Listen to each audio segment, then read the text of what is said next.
But that moment that we are brought in somebody's arms and we are fed, that moment seals our connection with food forever. That's the moment that we are all connected. Yes.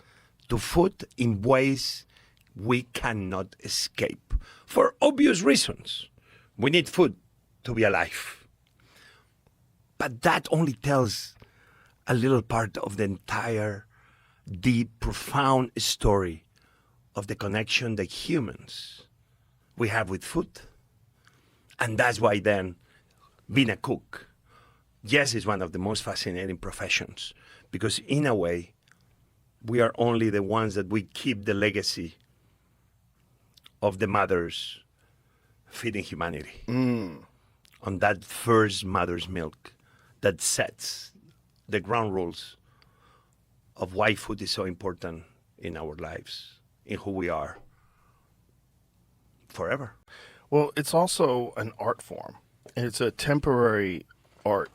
It's an art that you consume, you eat it. And I think because it's not like music that you can listen to over and over again, or comedy, or a movie, or literature. We don't think of it as an art form. I didn't realize it was an art form until I started watching Anthony Bourdain's show, No Reservations, the original one on the Travel Channel. And then from being like really a big fan of that show, I realized like, oh, this is art. And because of his narration was so brilliant because he wrote all the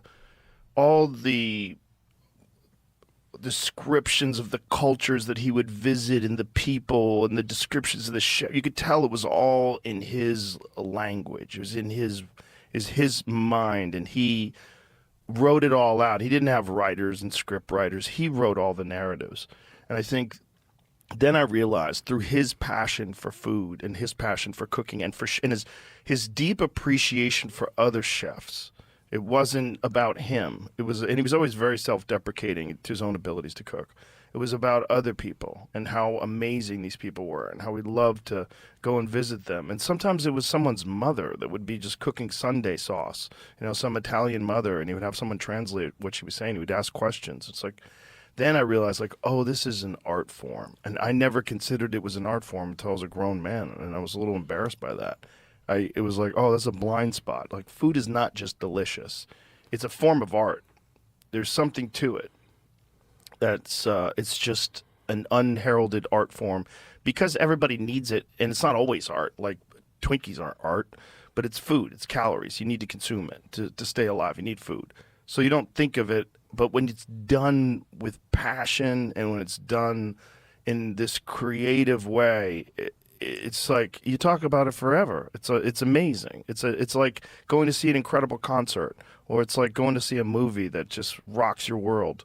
It's the same thing. It's just someone expressing themselves through a medium, and that medium is food.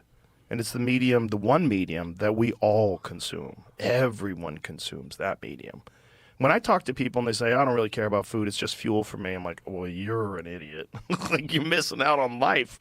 You're missing out on a giant chunk of life, which is delicious food, and delicious food that you enjoy with others, which is also part of food. Enjoying delicious food by yourself is not nearly as fun as enjoying delicious food with other people. There's something communal about it, which goes back to our tribal ancestors sitting around the campfire enjoying something that we cooked. And our mother feeding us for the first time. Yes. I miss Tony. Yeah, me too. Me too. I miss Tony. I did. We did few shows together. He'll always invite me. Eric Rippert, he did many shows with him. And we spent a lot of time together, especially Januaries. We'll gather in the Cayman Islands. We did that for 15 years. For 1 week, every January. Oh, really? Why the Cayman Islands? Because Eric has a hotel there, a restaurant. Eric Rippert, the nicest, talented chef, Le Bernardin, restaurant of restaurants. And Eric, Tony, and myself, we call ourselves the Three Amigos. And we'll spend time together, smoking a cigar, doing nothing, walking on the beach